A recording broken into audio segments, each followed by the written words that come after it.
I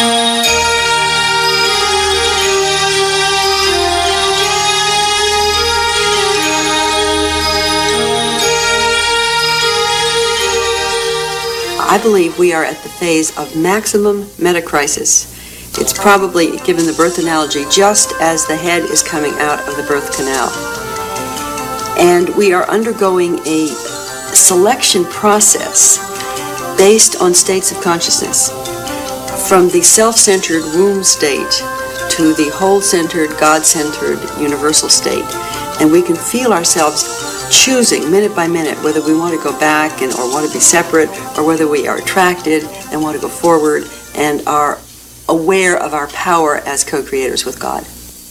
At the time of a quantum transformation, you remember that spiral, when the system is moving from one state to the next, there's a tendency of the momentum of past activities to overshoot the mark, so to speak. For example, you can just think of a baby in the womb. It tends to get a little bit too big for the womb just before it's about to be born. From the perspective of the womb, it's a terrible problem, but that problem itself is a driver that forces the birth.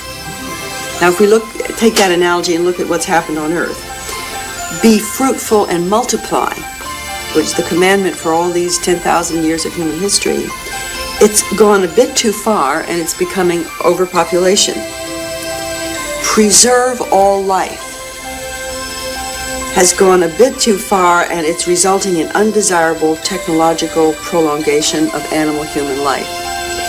Give food and shelter to the people can become over-industrialization, pollution, inflation, and resource depletion in the developed world.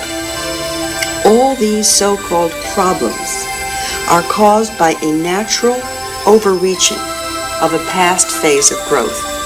Now, the feedback from our environment is rapidly informing us to stop doing what was necessary in the past, to stop overpopulating and polluting and over-industrializing. We don't want to say it was bad when we did it. It was good when we did it. It's just that we can't keep doing it. Be fruitful and multiply becomes consciously conceived chosen children who will be given the opportunity of optimum development. Preserve all life becomes the opportunity for chosen death and chosen extended life.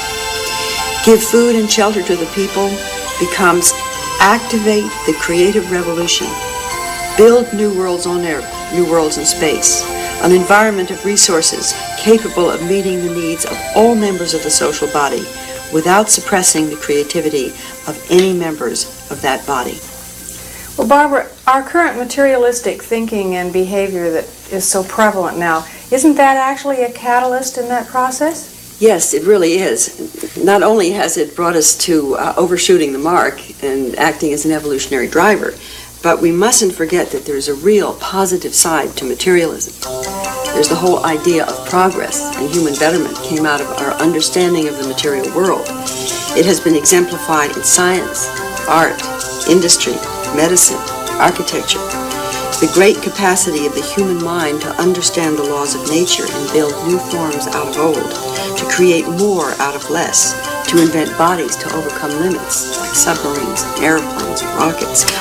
It's essential to evolution and could be enhanced and not denied at the next stage of evolution.